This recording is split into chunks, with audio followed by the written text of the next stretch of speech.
Hey there, great to see you. Really good to have these few moments. I wonder how your day is going so far.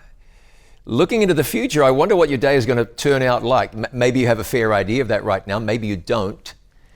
But I wonder today if you're going to find yourself in the place where you need to forgive somebody. I mean, it happens an awful lot, and typically forgiveness is pretty trivial, pretty minor. It's the sort of, well, sorry, I got your parking space and I shouldn't have done that. Or, pardon me, I stood on your foot. Or, oh, was that your sandwich in the refrigerator? Somehow I thought it was mine and man, I didn't realize. And forgiveness. And ordinarily you say, hey, no problem at all. But what if it's something big? Like really big. You've heard people say all the time, I could never forgive that person after what they've done. Or they'll hear a forgiveness story and say, well, I could never do that. You know, failing to forgive, it isn't good for you. The other person probably is never even going to know. Well, it was been 20 years and I've never forgiven her. Well, she doesn't even know. She lives in another state, maybe in another country. The person carrying it around is you.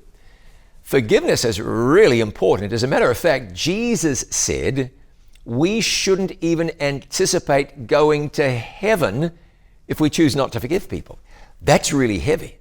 Now, he said that. Let me tell you a forgiveness story. Wow, it was 2010. It took place at Comerica Park.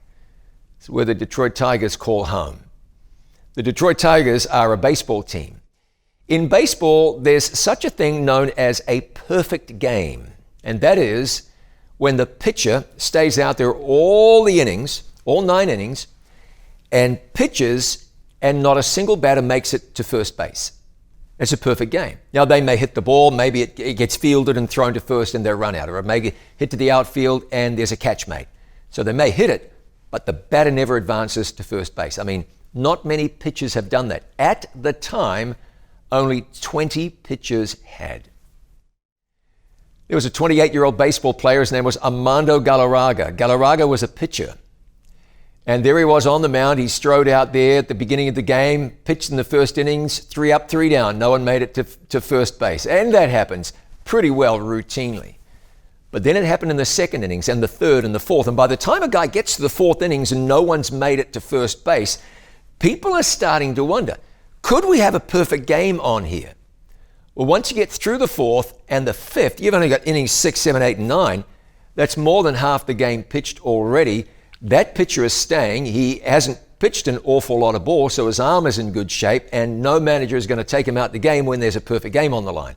Well, ordinarily that wouldn't happen. Galarraga got through innings number 6 and innings number 7. A perfect game was on. These things are as rare as hen's teeth. They are never expected. He got into the 8th innings, first batter, second, third. He retired them all. Not one of them made first base. The perfect game is on. There's 1 inning left, and Galarraga could become only the 21st pitcher in the history of professional baseball to throw a perfect game. 3 batters he's got to retire in the 9th innings. First one's up, bam, he takes him. Ooh, he's 2 batters away. He retires the second batter. All he's got to do is pitch this guy out, prevent him from getting to first base, and his name goes down in history. I mean, what a big deal. Look, it's only a baseball game. So in the grand scheme of things, it's not a very big deal at all. But he was a baseball player. It's what he did for a living. For him, very big deal. His family would be talking about it forever if it happened. The batter comes up and he pitches to him. And I don't know whether it was the first pitch or the second pitch or the third or just when it was. But the batter hits the ball. No sweat. The fielder picks the ball up, throws it to first base. Boom! Got him! Hold on a minute. The umpire called him safe. Whoa, what? The crowd went mad. Everybody watching knew that the batter who ran to first base was out. I don't mean to say it was by a country mile, but for some reason, the first base umpire called him safe. Galarraga's looking around like, man, are you crazy? The players are remonstrating with the umpire.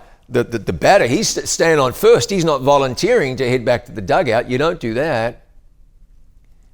Nope. He didn't get his perfect game. He had to go back to the mound.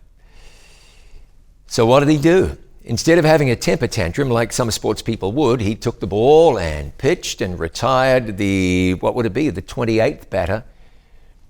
And he had an imperfect perfect game, or a 28 batter perfect game. He said later on, people are human, mistakes happen. That was it. He got on with his life.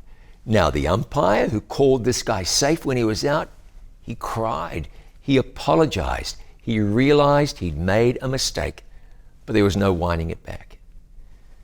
What would you have done if you were about to achieve something that had only ever rarely been done? Your name was to be recorded in the annals of history, and someone took it away unjustly. How would you feel about that? Probably not too good. But Mr. Galarraga chose to forgive. Let me read this to you. This is Matthew chapter 18, and we read in verse 21, it's Peter who comes to Jesus and says, Lord, how often shall my brother sin against me and I forgive him? Till 7 times? Peter felt like he was being especially magnanimous. Should I forgive him 7 times, Lord? And Jesus shocked him. Jesus said to him, I say not unto thee until 7 times, but until 70 times 7. And no, Jesus wasn't saying, the correct number, my brother, isn't 7, it's 490. That was Jesus simply saying, there's no limit. And if you really want to dig deep, you'll see that Jesus is referring to a prophecy found in the book of Daniel where he said that. But really, that's not especially germane to where we are right now. Not 7 times, 70 times 7. You've got a family member who keeps on ticking you off. It doesn't mean you have to agree with their behavior. Forgiveness doesn't mean that you're giving them a free pass. It means you're giving yourself a free pass. Because if you choose not to forgive, you're going to take malice and anger and unforgiveness and spite and all that, maybe to the grave.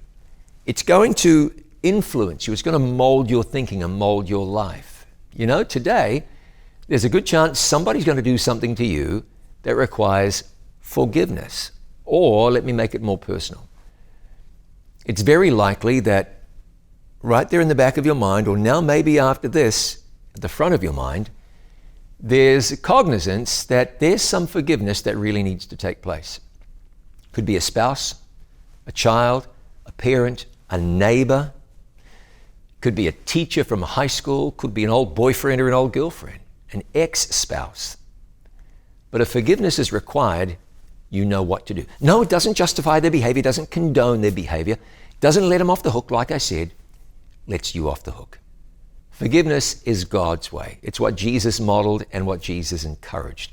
And when you forgive, you'll find the weight of the world roll off your shoulders, and the blessing of God will fill your life all the more.